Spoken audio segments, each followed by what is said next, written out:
when I started, when you made a final mix, I used to look at it as someone once told me, I called it seeing God. It was the end. That was it. That mix was magic. What it did was it captured a moment in time. And then when that was reproduced and put on the radio and brought out to the public, they could get that experience. Today, the experience obviously is much different. You remix, when we put out records now, we have multiple mixes. You can change almost anything. You could put out a record and decide you can make it better and then put that out and sell that again. But the moments, those moments were magic. And for those of you that know Phil Spector records and know the great Chess records and VJ records and Sun records of the day and songs by Lieber and Stoller, Carole King, Jerry Goffin, and the rest, these were all done in magic moments. And it's great to have those preserved. Yeah. But living where I live, the future is even better. I think I should ask Hugh, what happened? How did you get going? What was the beginning for you? Well, I used to just listen to music like everybody did and play in a school band like everybody did. And then one day I saw a picture of a studio in a magazine and I thought, ooh, that looks good. I liked all the buttons and knobs and things. Then a friend of a friend I discovered actually had a studio that was quite unusual for those days. Went to go and have a look at it, and that was it. I just knew that's what I wanted to do.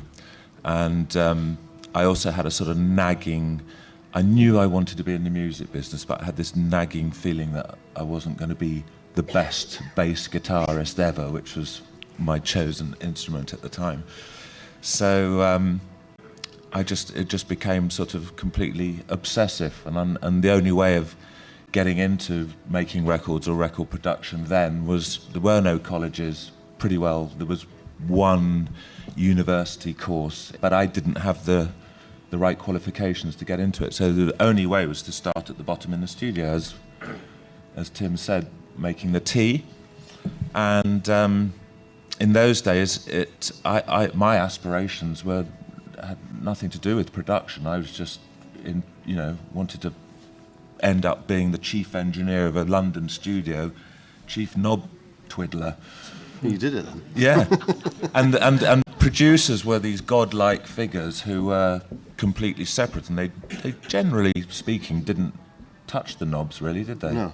And then I sort of morphed into it because I ended up working for Virgin Records and doing sessions, and invariably sitting, mixing or doing whatever we're doing, the producer's there, and I'm like cringing because they're saying absolutely ridiculous things to the artist, and I thought, oh my God, I can't do this much longer just working with these idiots, Not all of them were, but some of them were. So I persuaded Richard Branson to let me have a go at doing some of his sort of junior bands. And then, it's just being in the right place at the right time. I met Phil Collins through engineering a record with Peter Gabriel, and Phil, liked the sounds I was getting and that sort of thing. So he then asked me to do his first solo album as a co-producer, and that's kind of how I got into doing it, really. Just sort of morphed into it.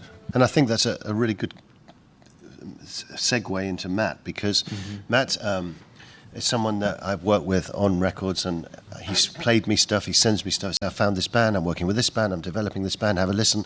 And he always impressed me that, this is a guy who's young and he's going to be the next big thing, and he's finding these bands and he's doing it. So I thought it'd be perfect for him to speak a little bit about how he started and what it's like now, because he really is doing it today, getting out there and finding it in the same way that you did, finding artists. You actually find the artist, don't you? Tell us a little bit about how you started and what it all happened. Yeah, well, I really just help artists kind of get from A to B. I am a songwriter, first and foremost, and a musician. And producing, it didn't even occur to me that, that I could be a producer or do that at all until probably the second or third record in with my band in the studio, and I realized that, you know, what the producer was doing was exactly, you know, he was basically just doing what I always think about, and sort of what my role in the band always was. You know, first of all, I was in probably 50 bands, you know, before I even moved down here and joined Blue October. And, you know, to me, being in a new band every month was really exciting. You know, it was like this new thing. I get to be, you know, in this new band, and oh, wait a minute, you know, no, I'm going to go join that band, and, you know, and then so seeing how a producer worked and realizing that a producer essentially got to be the, you know, another member of a band for, you know, whatever that period of time to make a record, it just made perfect sense to me. I was always the song guy, you know, I was always the one, you know, in rehearsals that said, no, why don't we try, you know, shortening the verse, and, you know, let's get to the chorus a little bit sooner, let's do this, let's do that. More than anything, you know, I try to just be a people person and try to motivate artists, because I think that I can relate to them. I think I understand the position that they're in. I have worked with producers, like you said, that are, you know, just sort of bark orders at you, and, you know, just kind of take all the fun out of it. And that's exactly what I try not to do. You know, people would always say, how long does it take to make an album, you know, and you'd say, well, how long have you got, you know, how long do we have, what is the budget? And it always is the case. I've always found that if somebody says you've got to make this record in a week, the last album I made of the Courier album, a band that Matt does, we had 2 weeks to record it, and it was fine. 2 weeks was probably a long time for you when you started out, but 2 weeks to me was quick. But it was easy. It was no problem. You just plan it out. You do all your arrangements. You're quick. You just go straight to the point. There's no mucking around.